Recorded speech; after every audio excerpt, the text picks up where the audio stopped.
Warning, the topic covered in this episode is very triggering for some, and viewer discretion is advised. Okay, hello everyone. Thank you for another episode of What the Navy. Today I will be your main host today. Follow along still with my co-hosts, Petty Officer Battaglia and Chief Peavy today. Unfortunately, Petty Officer Sorolla was not able to join us today, but we still have the presence of our other fellow peers and members also from the Army as well, and not just the Navy. So like we said before, this is open for anyone and everybody. Today's topic is going to be very touchy, so it will be viewer discretion is advised. There might be things said that most likely will trigger someone who is watching or listening, but feel free to leave any questions that you guys have in the comment section, and also be advised that there are some things that, even though it is in an informal setting, if it is especially involves like you or another victim, when it comes to sexual assault, it's still reportable for us sailors. Just keep that in mind. So today, if our special guests can just introduce themselves, we'll start with you, Staff Sergeant Spicer. Hi, everybody. I'm Staff Sergeant Spicer. I am the 715th MI Battalion's Battalion SARC, which is Sexual Assault Response Coordinator. And thank you for having me. Thank you. Next. Master Sergeant? Anyone? I think that's me. Yeah? Yeah. All right. So hello, everyone. This is Master Sergeant Season Michelle. I am the Army cell for the building. I think that's it for now. Okay. WTN Hi, I'm two. Specialist Riley. I'm just a soldier at 715th. Am I? Not just a soldier. Hello, Specialist Riley. Yes, Specialist Riley. Hi everyone, I'm CTN2 Estaglio Cam. I'm the Vice President for the Diversity Council. Thank you all for coming and joining with us and sitting in on this conversation. It's really going to allow us to get other views. So our whole panel is a mixture of junior and senior sailors, just so everyone knows. So in spite of everything that is going on, first want to say we send our condolences to Specialist Vanessa Guillen's family on the murder that happened and that took place. Sadly, it ended up happening on the with another military personnel. And we always want people to stay safe. And it's unfortunate that sometimes even the most safest places that you think or might seem it will never happen to you, it still can happen. So you always want to be aware of your surroundings. The first thing that I really want to touch up on is, what do you guys like have to say and like your opinions of what's going on today in today's world, and especially with the presence of everything that has happened with Specialist Vanessa Guillen's family and her as well.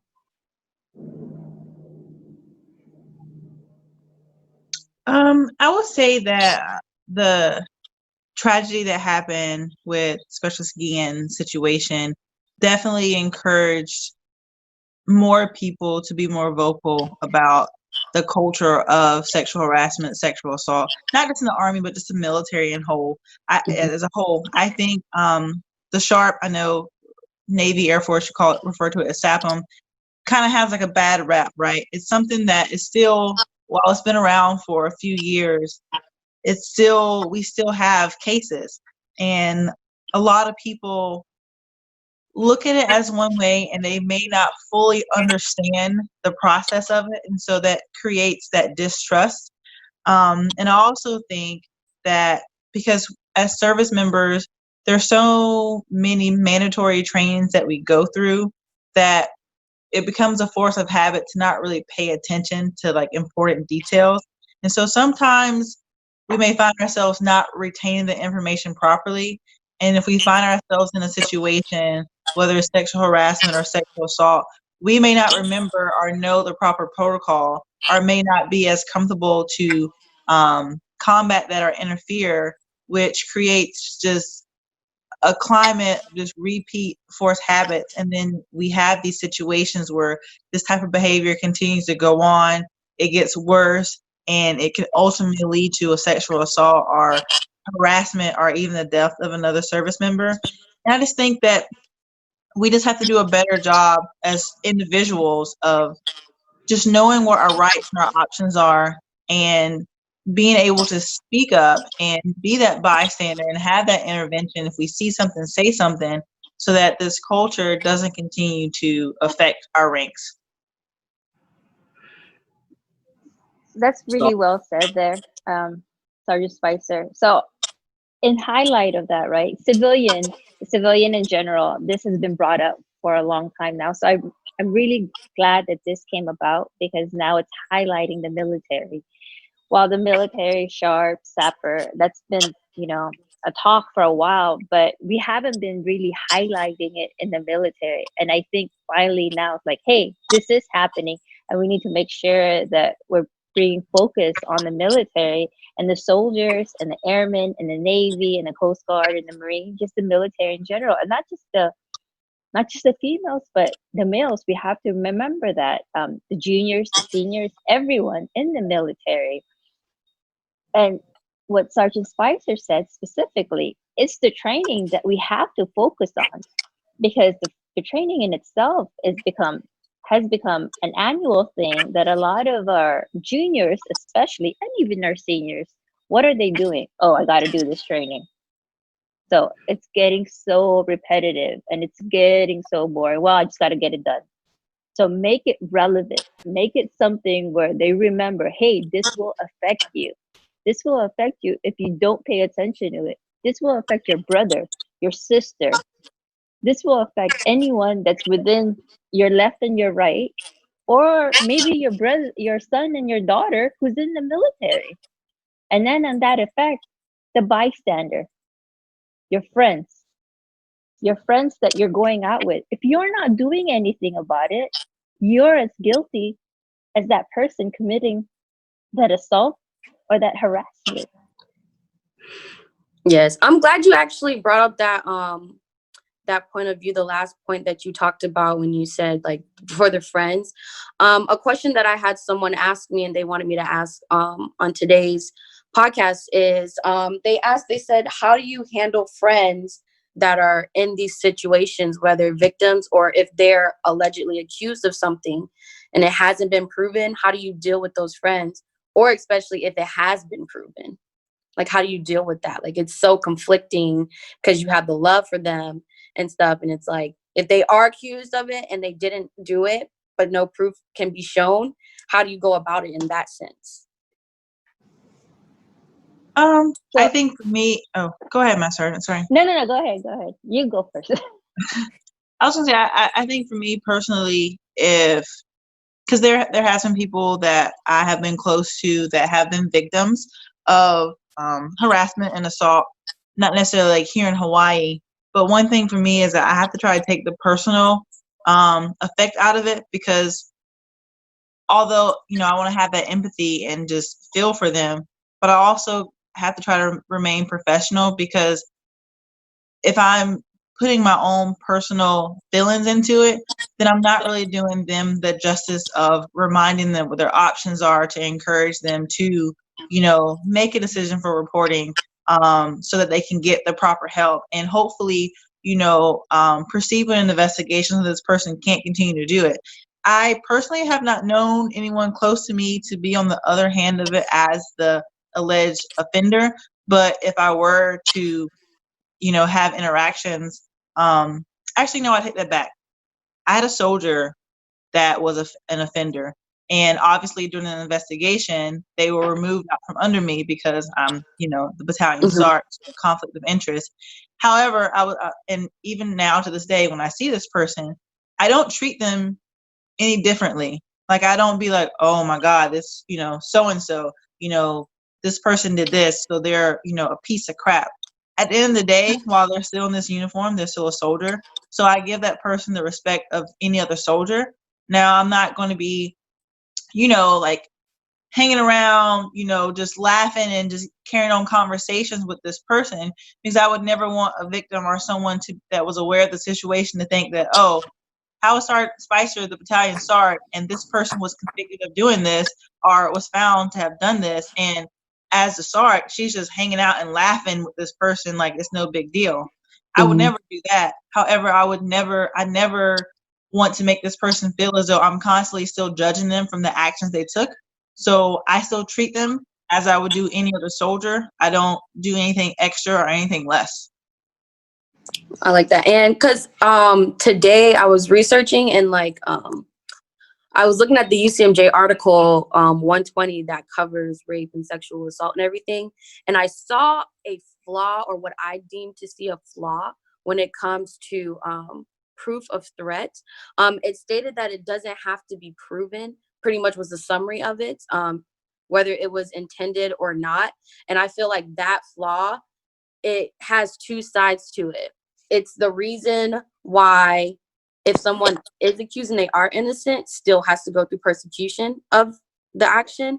And it's also majorly a reason why people have been able to get away with possible sexual assaults, is because usually a lot of it is you don't have proof of it unless others were around, especially if it happened like in a private setting, because a lot of people, there's not a lot of things that doesn't have to be reported, because sexual assault or sexual harassment can happen in the workspace or outside of the workspace.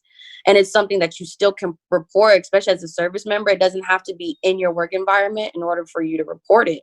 But that was like one of the flaws that I saw. Like, but I also didn't see that in the UCMJ article, it didn't have consequences for if it was proven that the person was innocent, or maybe I probably read over and didn't see it, but it didn't have a action or repercussion for if the person is proven innocent and there is proof that they are innocent of the crime that was accused of them doing.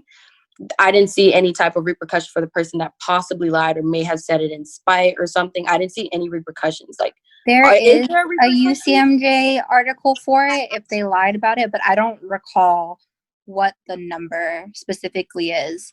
But when I was going through the SAPR training, we did cover that, and there is a UCMJ article involving whether or not the person that had tried to accuse somebody of rape and found out that they lied. Oh, okay. That's funny that you asked that, because I mentioned earlier, I had to give annual training this afternoon to a different company, and that was one of the questions that came up too. They wanted to know why in the Army annual training we don't go over false reporting. And the reason at least Army doesn't is because the number is so small, it's less than 5% of the reports are deemed false reporting. And so we don't cover that. And they also asked if there is a UCMJ or a code that covers punishment for those individuals who are deemed to have made a false report.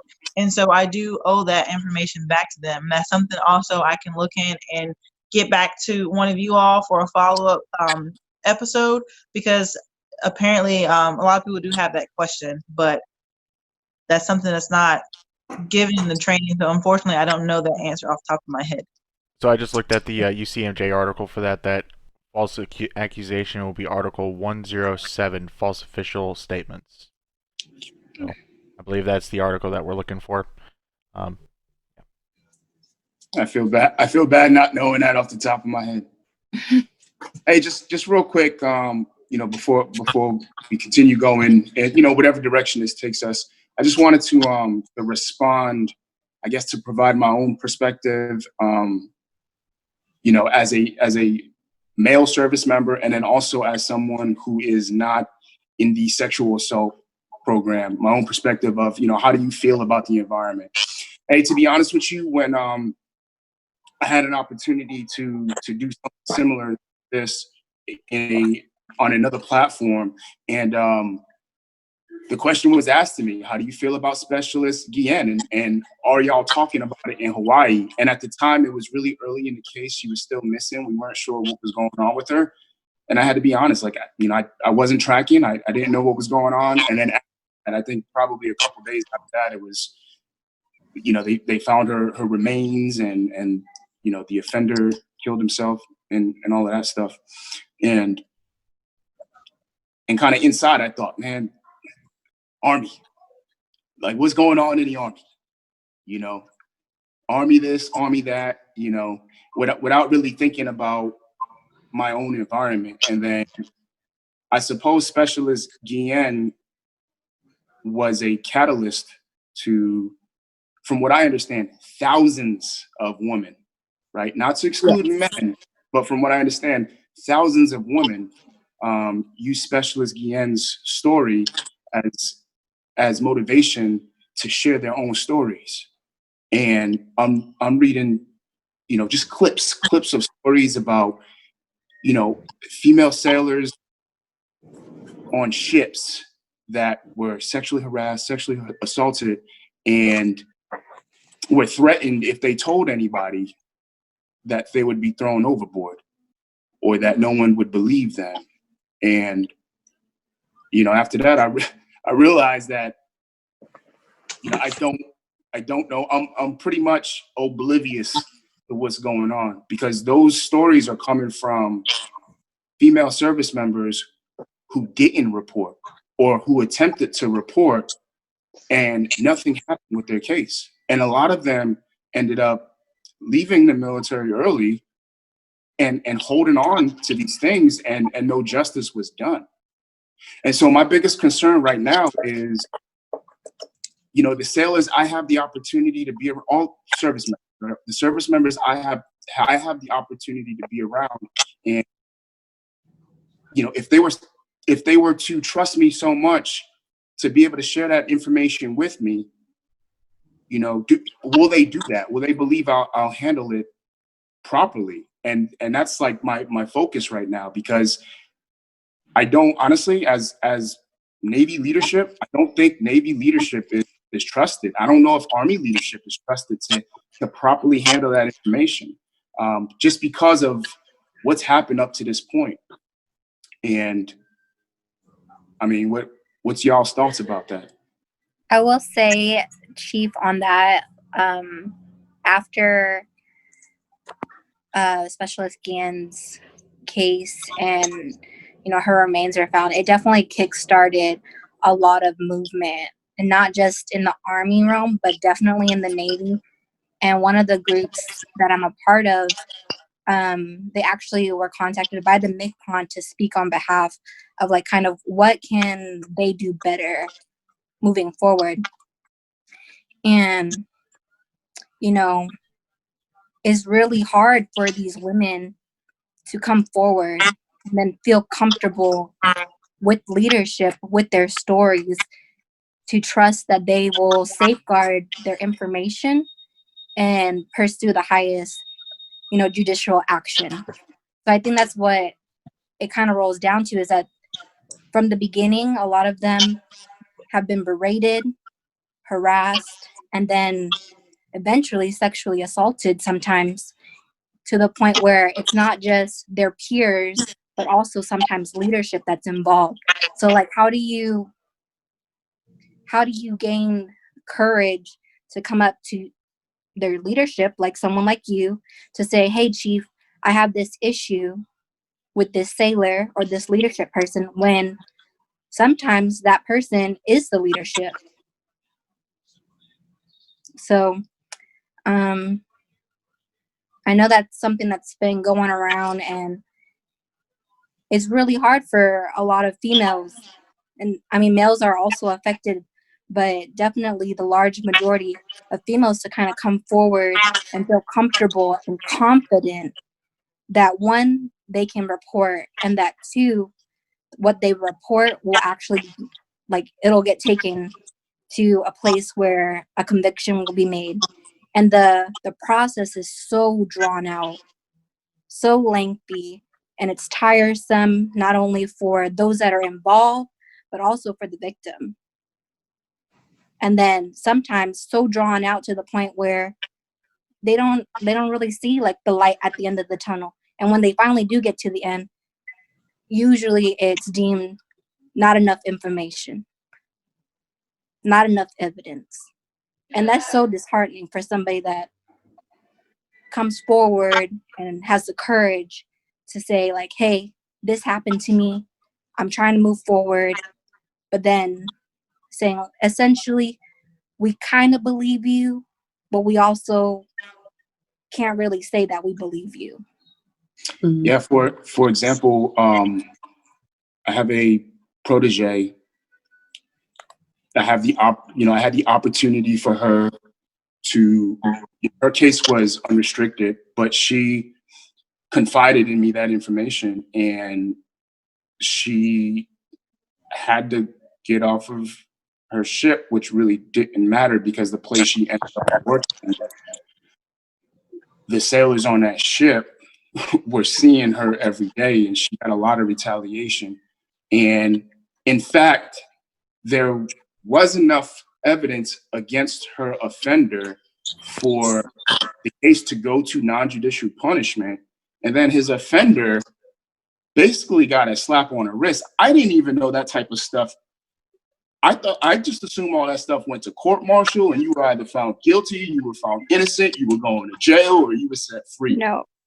And that's that's a huge misunderstanding about how these cases are handled. You think like, oh, whether this person is convicted or not, something major is going to happen, and nothing major happens.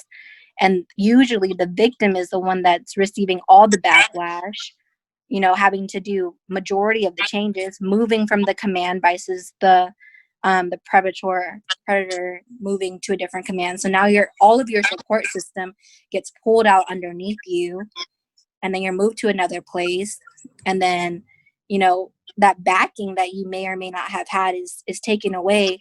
And then these people that commit these crimes, they're given slaps on the wrist, allowed to continue on with their service, allowed full benefits, and then the potential to recommit the same crime. And sometimes there are more than one person reporting for the same thing. This sailor constantly being reported for sexual harassment with nothing in the future, and no punishment being done. So I think we have to be really careful with how we advertise that nothing is ever done to these alleged offenders. Because while I agree that there is a high number of unfounded cases, which going through a whole court-martial process is very exhausting, but I have also seen people be prosecuted to the highest degree for their actions.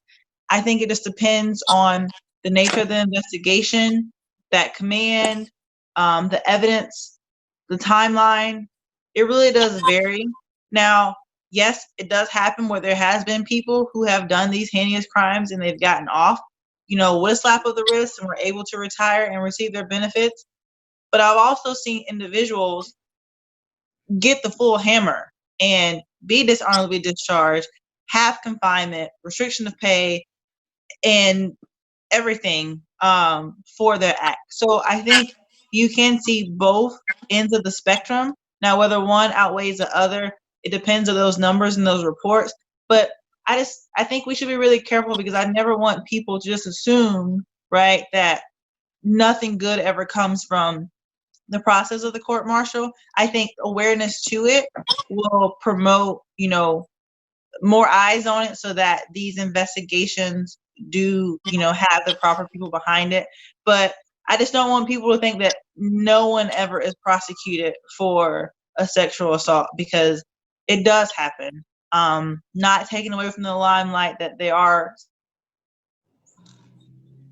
Oh, you're muted. But I don't want a potential victim or a victim who's on the fence about reporting to think that that's never a possibility. I'm always very careful when I do have a victim to let them know that we're not in charge of the outcome, and that we can't guarantee that that person will be held accountable. My job as a SARC is just to be there to assist the victim, and whether it's, remind them of their legal options with the Special Victim Counsel, to get them the right medical help, counseling, help the military protection order, expedited transfer. I had to do an expedited transfer during COVID. It was probably one of the hardest things that I had to do, but I knew that my victim needed to leave, this island, this area, to go to another, installation. And so it was a learning process, but we got it done. Like I said, I just think we should be very just I never want to just paint that negative picture, initially. Like, I'm not saying that it doesn't happen, but I just always like to be cautious when we speak on that, to not And, further give it negative. Yeah. and start It's just, very I didn't, absolutely. I didn't mean to, like, deglamorize the program. I think I know. I think this could potentially, though, and especially considering social media and how quick information gets around, I think this could potentially, if it hasn't already, painted a bad picture for the program, right? It's kind of one of those things where, one bad apple can affect them all. And Yeah, most definitely. what I would personally love to get out of this episode, I know it's better off to Davis' show, but like, what can we all, is training enough, right?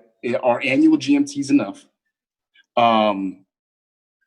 Is that enough for a sailor or a soldier to confide in me or you this information, knowing that, I'm not part of the SARP or SAPR program, knowing that I'm a male, knowing this and that, trust us enough to be able to handle that information right. And I don't know. And Chief, Yeah. I just want to add something in there. I don't think it's necessarily putting a negative light on the program itself. I feel like, especially when I was amongst like other junior sailors, especially one of the biggest things that also the Guillen family's lawyer said was she didn't report because she did not trust her leadership. And I feel like that was one of the main things to come out of this, is that a lot of sailors, especially junior sailors, don't trust their leadership. So it's more so, what can leadership do to install and make sure that their sailors know that we have your back and stuff? Because it's easy to say we do have your back when a lot of junior sailors, especially if it involves someone senior in their command or in their chain of command, to actually come forth and say something, because they have probably seen retaliation, or they have seen like the senior leaderships probably click up and stuff. And that's one of the big reasons why, especially in Guillen's case, is so widespread, is the family had highlighted, why did anyone in her chain of command really do anything or show more support? How come my child couldn't trust their leadership? And that's a big thing that I see. And since I've joined the military, that's one of the biggest things that I hear a lot of juniors say is, I really don't trust my leadership that much. So can I say something really quick? Yes, It's really difficult, right? Trust, dignity, and respect. So I'm hearing that a lot. And me specifically, as a senior leader and coming out of a first sergeant position, I hear that a lot of times. I don't trust my leadership. I can't go to my leadership. So when it comes to SHARP, do you seriously have to go to your leadership? You don't have to go to your leadership. You don't. So here's the other thing, right? Forums like this, discussions like this, seeing leaders like this, seeing senior leaders like this, talking about a subject like this, what does it do? It brings up, it does bring awareness, but majority of it is a sailor is going to first come to their leadership. Correct. In the SCAN scheme. So if they're not going to come to their leadership, I mean, unless there's another sailor or other sailors around them that can actually push them forward to be like, hey, go report this to them and stuff, or I'm going to report this and stuff. The first thing is leadership. That's the first thing that every junior sailor does. You're right. So every leader, that's something that's really hard, right? I mean, trust doesn't come easily. Trust is something that you have to earn. So while I think you have to go to your leadership first, whenever it comes to SHARP, or whenever it comes to anything in regards to sexual assault, sexual harassment, or even EO, when it comes to anything in regards to those topics, you have to go to your leadership. You have to go to your first line. But if none of them will listen and none of them will hear you out, you have to go to the next person. You have to go to the next leader. You have to get your voice heard, right?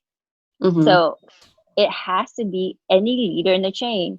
And it doesn't have to be one that wears the rank, because all of us are leader. So that's what we have to emphasize in these forums that you're having now. We have to make sure that they're listening. Hey, anyone, you can speak to anyone that you hear, and we have to have that voice. And that's why I was saying the bystander is what I really believe in, because your friend to your left and your right, you have to make sure that they hear you out and they help you out, because it's that leader concept. I mean, we hear leader and we think, okay, it has to be a senior leader. It has to be someone that's high up in the chain. No, it has to be someone that hears you. It has to be someone that speaks out for you when you can no longer speak for yourself. That's what a leader is. So that's what I believe in. Yeah, When Sergeant Spicer. oh, sorry, I don't want to interrupt. Go ahead and finish my story. No, I'm good. I was gonna say, if I can add my 2 cents. When I hear, because I hear that often about service members like not trusting leadership, and so that's one of the reasons that they don't report or they feel they can't report. And when I hear that, it frustrates me as that sharp professional, because it kind of goes back to like that training aspect, right? That I said that we need more of, because if you don't trust your leadership, that's fine. But there are certain professionals in places. There's sharp professionals for staffing, like where it's the victim advocate or the sexual assault response coordinator, or if it's EO related, the EO rep. And if they happen to be in your leadership, then there's a senior level above them that you can go to. Because although you may not trust your first sergeant or your Navy chief or whatever, you can go to your SAPM rep. You can go to your sharp rep. You can report it to them. And if you don't feel comfortable with them, there's other individuals who have those credentials. Sorry, I had a call coming in. When I hear people don't trust leadership, because my first instinct is, if it's sharp related, you shouldn't be going to your leadership. You should be going to your victim advocate. You should be going to your SARC, because you always want to make sure that you are protecting the rights that you have. Because if you go to your leadership and you tell them, hey, petty officer, I was assaulted last night, you've What already happens right away? your options away. Mandatory. The mandatory reporter, you as that person's leadership now have to go and notify the commander, and a CID is immediately notified. And you can't have sympathy and be like, oh, well, I only told you, petty officer, because I trust you, because now that soldier has taken away their option. So I cringe, when I hear people say that they don't want to go to leadership. I don't want you to go to leadership, because I want to protect your options. I want you to go to your victim advocate or your SARC or even the chaplain or medical professional, because those are all people in that realm that have that confidentiality, so that you can voice what's going on, but also still make sure you have that protection, and then have that foundation step to figure out the next level of what to do next. Not to silence you, but just so you can know what to do next, but protect your options as well. And I feel like that's one of the big things is, like Petty Officer Estee said earlier, that not everyone is fully aware of their resources, or because of these trainings and because it's mandatory, they might sit in it but not necessarily listen. But at the end of the day, not everyone is very outspoken, and they're more introverted, or they might not have family and friends that they go to, or in the location that they are. So the only people that they do lean on is their leadership. And this isn't just for like sexual assault or anything. It's just like everyday military stuff, on the more like personal notes and stuff like that. Because not everybody, unfortunately, has great leadership. But the one thing that some people, or the one thing that I have a question for is like, what do you like leadership? Do you guys like have like trainings that you guys go through or anything, as far as like becoming more connected with your sailors, and like, so that way they can build that trust if there is any like trust that's not really there? I think that would be the Adams Supervisor course. Correct me if I'm wrong, Chief. Or am I thinking of a different training? Adams aware? Yeah, we get all types of training. Yeah. So I know, at least in some of the trainings I've been to, we get all types of training, and that is to give a damn. You know, and you can roll it up into just give a damn and set that foundation of trust and respect. I'm sure it's the same thing for, you know, Army senior NCOs. You know, being approachable. All of those things are just elements to that trust. You know. Yeah, So I agree. And I'm sorry if I'm hijacking the conversation. I'm a talker. That's why I'm asking my assistant. So and please that's, help and me that's be why you're quiet. here. That's why you're Yeah. here. But I'm very passionate about this topic, right? So I can talk about it all day. Because one thing I think that all services should get back to is, and I can only speak on Army, is that a lot for years being a victim advocate or serving as a SART was looked at as something to do for promotion. And so a lot of people fill those positions because they wanted to get promoted, not that they cared about the program and wanted to help victims. And so I think if we can get away from just putting any and everybody in these positions and It put should be interviewed. and put motivated people in these positions who actually care, that's like one of the Mhm. first steps. Because for me, and you can ask any of the soldiers, at least in Bravo, I'm trying to do a better job with getting around to the whole battalion. But every opportunity I have, I get out in front of the company and I introduce myself, my name, my rank, every single time. They all know. And, you know, I get out there and I talk about the options, the clear line of consent. There's no gray area to consent. And, you know, making sure you are intervening if you see something, you say something every single chance I get. And to some, it can be like, oh my God, here's Sergeant Spicer again. It's so annoying. But you know what? My intent is I'd much rather you be annoyed with me because I'm out in your face every time we have a formation. But for you to remember if something happens to you, oh, it's Sergeant Spicer. You are familiar with me. You're comfortable with me because I'm everywhere talking about Sharp every time I get a chance, rather than just being one of those leaders that's in a position that just hopes no one ever comes to me. I'd much rather be out, be personable, so people can get to know me, get used to me, know my face, know where they can find me, so that if hopefully it doesn't happen, but if they do find themselves in a position where they need to talk to someone in the Sharp chain, they can remember, oh, Sergeant Spicer, she's approachable. She cares about the Sharp program. She's just not one of those leaders. And then I can assist them and go from there. So Sergeant Spicer, would you recommend? So what would you recommend to leaders who aren't in the, you know, sexual assault program, making, you know, what would you? So you can say that, right? You got the credentials, you got the training. This is what you're here to do. But what about those leaders who aren't in that position?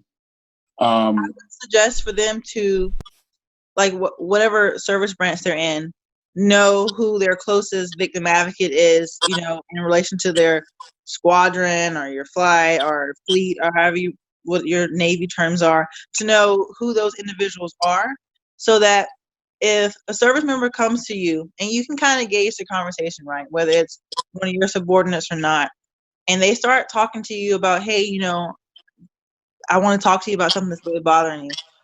One thing that I would suggest you do is say, hey, look, you know, I'm your leader, I care for you, but before we go anywhere else in this conversation, I just want to remind you that if you want to talk about anything, you know, sexual assault related, to remember your options, because if you reveal to me that happened to you, I'm a mandated reporter. So I would want to take you to someone that can possibly, you know, so that you can tell what happened, but still have your options, but know that I'm going to be here for you as your leader. But I never want you to reveal something to me and you don't have your options. So I would suggest knowing who the closest Chaplain rep is for, you know, your service, having a relationship with them, you know, because how would you feel taking a service member to them and them not being comfortable or knowing them, and you don't either? At least if you have a relationship with them, you can know, hey, look, yeah, let's go see Sergeant Spicer. She's down to earth. She's cool. She's going to take care of you. You know, I talk to her all the time. And if they see you interacting with, you know, the Chaplain reps too, then they'll see that you're engaged and you're staying updated, as well as don't just wait for the annual training to come down. Like, there's online refresher courses. You can also always ask, the SAPM rep to, give some type of bystander intervention training, or, just a refresher on the reporting options. You don't have to wait to the mandatory yearly training to do that. The more you get your service members, comfortable talking about SHARP, and they see that you care about it, and you don't just have to wait for something bad to happen, they'll get comfortable with it, and they'll understand what their options are, and they'll see that, hey, okay, these people in these positions really do care. So, Sergeant Spicer and everyone else, a lot of us specifically, we send emails out, right? We're always sending emails out whenever we get like updates on SHARP information or any information out. We just send it out. We send it out. We send it out. So before we do that, or even after we do that, we should read it thoroughly, and then talk to your Navy personnel or your Army personnel about it after you've read it, and say, hey, did you read this? Did you see what it was talking about? So that way they know that you read it. Don't just, fire and email it out. Actually understand what you're emailing to your service members, so that way they know that you understand the program in itself. You're not just, oh, I gotta do this, I gotta send it out because I'm being told to send it out. So that way they actually understand that you understand the program, and you know where you're coming from. So you understand it wholly as it applies to the whole service. I also agree with knowing who your people are, who can you report to, not just, the chaplain and medical, and then calling the hotline. But I remember when I was on the carrier, they had posters all over throughout the carrier with, the SAPR VA's picture, their J dial, their name, and what department they were in. So regardless of if I was in medical and DEC and intel, I could go to any one of these people or call any one of these people and ask to speak with them in regards to reporting. And I think with a command as big as ours, it's so hard to know who holds these titles. And I think, like you were saying earlier about, just holding on to this SAPR title just for promotion purposes, like people that genuinely care, we don't know who they are. And aside from the plan of the week, that person that's on there is not necessarily somebody that you can go report directly to. Like, I do believe, I think I forget his name, but the chief that's in charge of that, we can't send our sailors over there to go report directly to him, because then their reporting options get taken away. Yeah, they're not a victim advocate. They cannot advocate for that. Yeah. Exactly. So I think things need to be done differently, not only in our command, but commands similar to ours, to where everybody knows who is available to talk to, like who is a SAPR VA, who holds these titles, and kind of make it broadcasted, whether it's, plastered in every restroom stall, or on the doors leaving out. But just the same as you see the hotlines getting posted everywhere, knowing faces and knowing people that you may know in passing, of I know Petty Officer Davis, and her and I, we had a really good conversation, and something happened to me. I'd be like, out of all 90 of these people, I had a connection with her, and I feel like I could go up to her and call her to tell her about whatever happened to me. And that option isn't really available, or as readily available, unless you're going to, like you said, Petty Officer Davis, your leadership, because you're around them. Yeah. I wish we could wear some type of identifier, physically.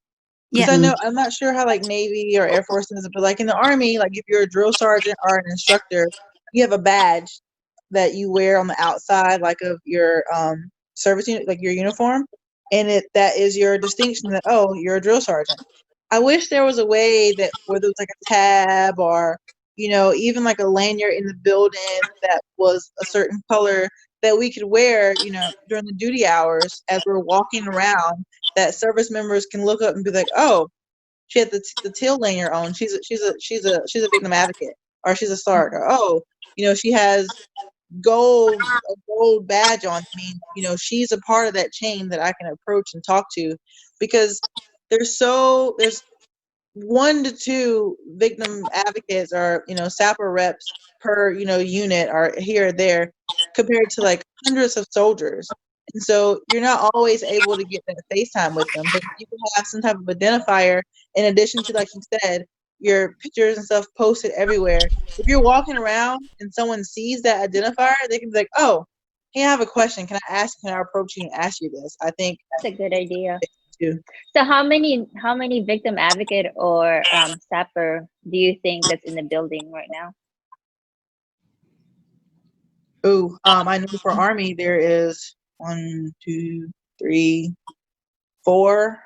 And one's about to leave. That's at least credentialed right now. That's in like the Rochefort. I know of 1 Air Force. I know of 2 Navy. So it's like less than 10 right there, and we have almost a 3,500 workforce. Mm-hmm. Yeah. Only 10 in the building? That I know of personally. That's all services combined. Like there's only 4. No, I'm sorry. There's 5 Army on credentials right now that's in the building that I know of. Everyone else is So no. a good idea fairy, right? An idea that might be brought up is maybe once a month, all the victim advocates could probably wear something like a polo shirt that says, hey, victim advocate, a SAPR advocate here in the building. Like you can all wear like a civilian clothing on a Friday, so that when everyone's like, oh, what's this? Yeah. Like if you have any questions, here you are. I think that's a good idea. I'll bring it up as a topic. Yeah, I was gonna say that's a lot of things. Yep. Especially in light of a lot of recent events. A lot of people they see and we have these conversations and stuff, but yet there's not actual tangible things that people are seeing actually happening or moving along or being put in place to identify these problems or issues or situations that have escalated above and beyond to where in this day and age they really should not be up there in the levels that they are now. Because I have some numbers. I just want to put some numbers out. The Department of Defense annual report on sexual assault for the military of the fiscal year of 2018, out of 7,000, there were 7,623 reports for victims or people who were subject to criminal investigation. And out of those, 6,676 were reports for victims. And within the last fiscal year of 2019, it has increased by 3%. So this is something that we know that is continuing to increase when it should be decreasing. And I feel like a lot of it's because there's a lot of talk and stuff, but it's hard. It's easier said than done. And it's a lot harder to see the views on the other side. If you've never been like a victim or anything, like it's a lot easier to say these things than to actually do them. And to actually make sure we know and make sure that we let these sailors know, like, hey, no, I'm actually here for you, because we all work. We all have our daily lives and stuff that we do. So it's hard, and it's sometimes very easy to just miss people in general and find out, hey, what's going on in your life? Like to just pull them aside, like, hey, how you doing? Like, what's going on in your life and stuff, to form that personal connection and to form that trust between each other, to be able to report issues or report assaults or just talk about anything that's troubling in their life. Like, so that way people know, like, I know I'm a part of your chain of command, but you can also talk to me about personal things that are going on in your life. That's just something I want to put out there. Hey, many props to Master Sergeant Steeson, Sergeant Spicer. I understand, both of y'all are pretty well trained in the SHARP program. I'm not, and this has nothing to do with anybody here, right? I'm not confident that the average sailor, the average soldier has the training, is confident enough to, kind of going back to Petty Officer Davis's point, it's much easier to say than do, have that training, certainly not that experience, to be able to to be a bystander. And so we got to figure that out, whether it's here, you know, or in the building.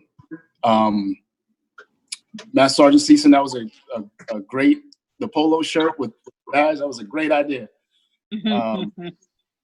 So We'll bring it up to Master Chief. Exactly Okay. what I was Right? thinking. I think in I'll bring it addition up.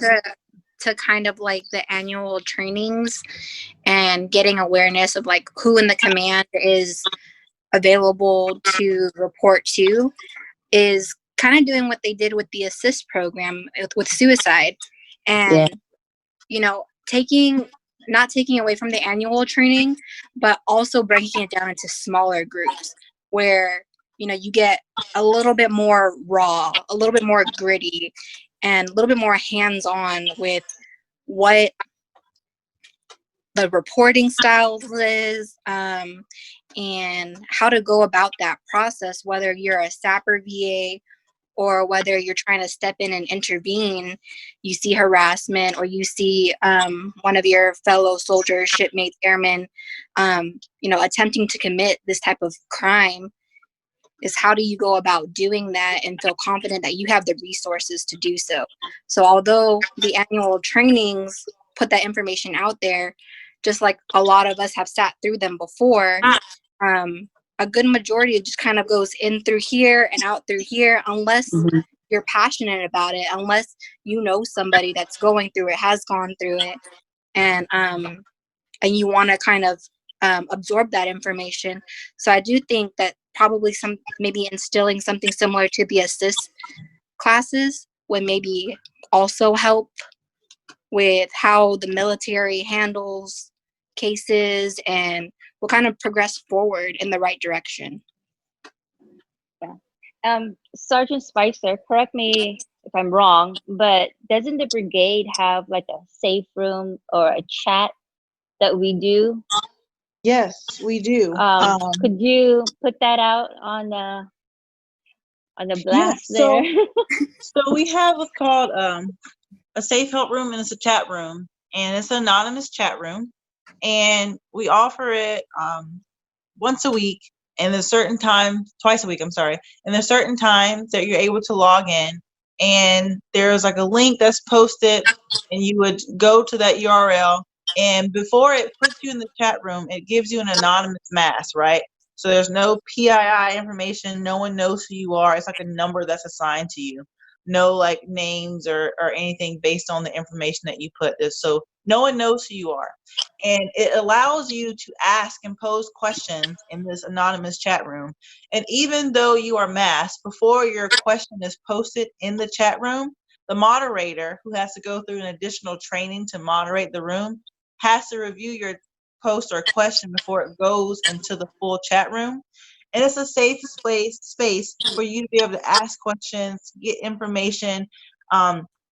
Each time that it's open, it's a certain topic, but you can feel free to sharp or SAPM related. But it's anonymous, and it is a true safe place. And it's the moderators are credentialed SARCs and VAs for our unit. Right now, it's only 4 of us that have gone through the additional training that can serve as moderators for the chat rooms. And it's something that's new. It kicked off in January of this year. So it's still fairly new to the Army, and we're still learning to ways to improve it over time. And we also, and this is DoD wide, there's something called the Catch program. Correct. And so I was going to tell you to do that too. Yeah. So if there is, a victim that doesn't want to come forward yet to report their alleged offender, to have them, hopefully prosecuted, there is a program called the Catch program where they can submit information about this person, and it goes into a database. And basically what happens is if another person, produces information based on the same descriptions of this particular person, it kind of creates a match, right, in the system, and it can generate, that command to start an investigation, but no victim have their identity out there, but it can cause an investigation to start to look into potential suspects to possibly, get them from a different realm rather than the victim having to step forward if they're not ready to. So there's lots of avenues out there for, to maintain anonymous, but to also ask your questions and to get information if you're not comfortable approaching someone face to face, as well as there's a way that you can potentially report, the offender, but not have to go through an investigation process. And hopefully another person will also, put in information, and if there's additional hits, investigations can be open without you having to go through and ask and answer questions. There's a lot of resources out there that are being developed to provide, because it is a common thing to know that people don't want to talk. They don't have that trust. And so in the century of ours, with everything being so technical, the DoD is finding ways to provide people to have those voices who don't typically put themselves in a position to voice certain things. Thank you, Sergeant Spicer. And I just want to say, as we're coming to an end of this episode of What the Navy, just wanted to know if anyone had any last comments they would like to share. I do, actually. So 1 in 5 women will be sexually assaulted within their lifetime. I'm just going to share facts. 1 in 5 women will be sexually assaulted within their lifetime. Not everyone decides to report, and that is okay. Some do it later, long after an incident occurs, and others report it immediately. There is no right way. The decision is yours of what you want to do about it.